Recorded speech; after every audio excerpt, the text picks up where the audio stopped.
Welcome back. I'm joined by Championship correspondent Pascal Lemire to preview the Boxing Day clash between Norwich and Millwall. Pascal, starting with the home side, sitting just outside the playoffs at the moment. Yeah, they're 3 unbeaten now, and on Saturday they got a good point at Derby. Obviously, Derby, they're usually very good at home. One of the teams right up there above Norwich in the table. But Neil Adams said afterwards that he was asked, are you happy with the point there? And he said, no, I wanted all three because they actually played quite well in that game. Derby, they scored one great goal in the first half, and then Adams would have been disappointed to see the penalty given away. It was a bit of a stupid challenge from Quay. Obviously, it was clever play from mine to just nick in front and get the ball, and then got taken out. But I think Norwich, they'll be pleased to get the point there because for a long period it looked like they would lose the game, unfairly. But they came up with the goods late on. Stephen Whittaker was a fantastic finish at the back post with that volley. Obviously, he'll never score many goals like that. So it's a good point, and obviously coming off 2 straight wins before that, and they're in 7th in the table. Obviously, you mentioned they're just one place outside the playoffs, but they are 4 points, outside the playoffs. So those top 6 at the moment, they look sort of a bit unbreakable. The top 6, they sort of keep pulling away. And Norwich, if they're going to sort of climb back into the top 6, they need to keep winning. And it'd be interesting to see if Neil Adams, that recent run of form has sort of eased the pressure. Fans sort of maybe calling for his head, but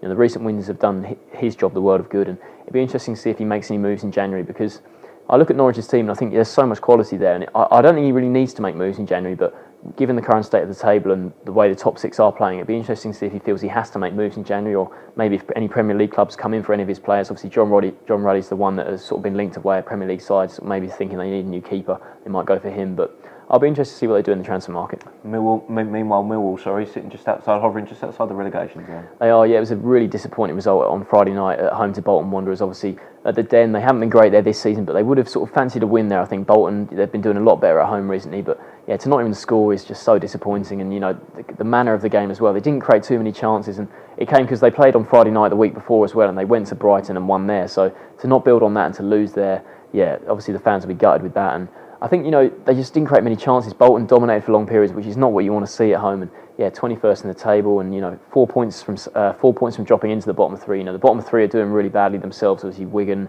Brighton, and Blackpool, they're looking really bad at the moment. But yeah, Millwall, they need to pick up some points, if they're going to sort of pull away. And their next fixtures, they're not looking particularly easy. They play Bournemouth and Ipswich, who are obviously the top 2 at the moment in 2 of their next 3 fixtures. I mean, the one in the middle of that is against Blackpool, who are rock bottom. So they might be thinking, Bournemouth and Ipswich, that could be 2 losses, but they have to beat Blackpool in that game. Like you say, tough run for Millwall coming up. Do you back them to get anything from this game? I don't at all. I think Norwich, they've sort of rediscovered their form of late. They were 1 win in 10 before this recent 3-game unbeaten run, and yeah, their last home game they beat Huddersfield 5-0. So I'm expecting another handsome win here. I'm going to go 4-1.